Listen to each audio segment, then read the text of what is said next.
আধ্যাত্মিক ব্যক্তিরা প্রতিনিয়ত সৃষ্টির সকল প্রাণীর থেকে সবসময় শিক্ষা নেওয়ার চেষ্টা করে। কিরম শিক্ষা? তারা কীটপতঙ্গ থেকে যে কোনো জীব প্রত্যেকের থেকে শিক্ষা নেয়। যেমন ধরো প্রজাপতি হলো নিরন্তর সংগ্রামের এক উজ্জ্বলতম দৃষ্টান্ত।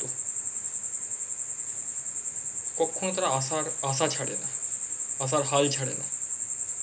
তারা সারাদিন উড়ে বেড়ায়, তো তারা হারে না। এটা থেকেও তারা শিক্ষা নেয়।